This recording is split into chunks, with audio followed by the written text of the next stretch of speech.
Hello everyone, এটা ছিল বারাণসীতে 3 সেপ্টেম্বরে আমাদের।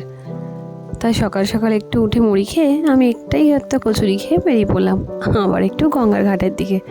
আর সামনে বর্মশাইকে দেখো, সেই একই ড্রেস একই ওরা চেঞ্জ হলো না। যাই হোক, সেই নিয়েই আমি চললাম।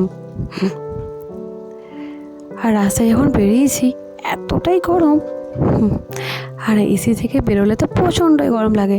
আর বারাণসীতে প্রচণ্ডই গরম ছিল, কিন্তু লাস্টবারের মতো ঘুরে যাবো না সেটা কি হয়। আর সেই দিনই আমাদের বিকালে অবশ্য ট্রেন ছিল, তাই চলে গেলাম সবারই জন্য একটু টুকটাক কিনতে।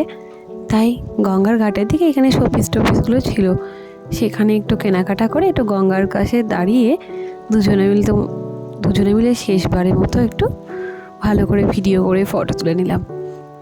আবার কখন আসা হবে, কবে গঙ্গা মা মহাদেব আমাকে ডাকবে সেটা তো জানি না। তাই লাস্টবারের মতো একটু ঘুরেই এলাম। ভালোই লাগছিলো রোদের মধ্যেও একটু ঘুরতে।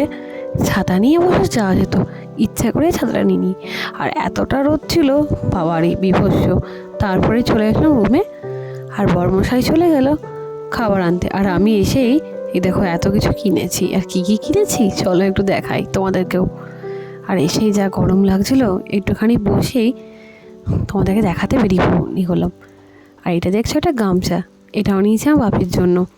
মানে বর্মশাই আর কি দিয়েছে বাপি শ্বশুরমশাইকে। আর বাপি একটা গামছা করে পাগল করে দিচ্ছিলো, তাই জন্য একটা গামছা নিলাম। আর একটা এই ব্রেসলেটটা আমি বাপির জন্য কিনেছিলাম।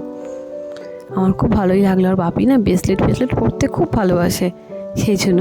আর এইটা দেখছো, ওই যে দেখালাম না প্রথমে শোপিসগুলো, এটা নিয়েছে। এটা বর্মশাই না দিয়েছে আমাকে বাড়িতে রাখবো বলে, সেই জন্যই এটা কিনলাম। আর এটা বেশ লাইটিং হয়, এত সুন্দর দেখতে।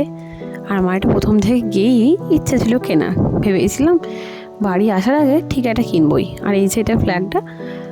আর এখানে দেখো প্রথমেই বেশ মন্দিরটার ভিতরে ওই দেখো মহাদেব আছে, এইদিকে একটা মহাদেবের বাহন ষাঁড় আছে। আর একবার সুইচটা একবার অফ করে অন করতেই বিভিন্ন রকম লাইট হয়। এটা খুব ভালোই লাগছিল। আর আমার শাশুড়ি মাও আমাকে অবশ্য একটা দিয়েছিল, সেটা অবশ্য লাইটিং হয় না। তাই বর্মশাই এই ছোটোটা একটা কিনেছে, এটা আর একজনকে দেওয়ার জন্য। আর এই বড়োটা যেটা কিনেছে সেটা আমাদের ঘরে রাখবো। আর আমার শাশুড়ি মা একটা দিয়েছিল, সেটা লাইট ছাড়া, সেটা অবশ্য দিয়েছিলাম আমার দুর্গাপুরে বাপি মামাকে। তারপরে খাবার দাবার চলে এলো।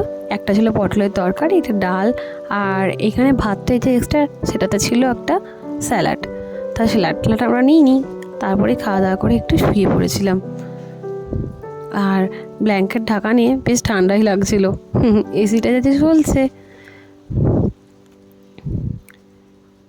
তারপর রেস্ট নিয়ে আমাদের বিকালে ট্রেন ছিল, পরের পার্টটা আবার আসছে।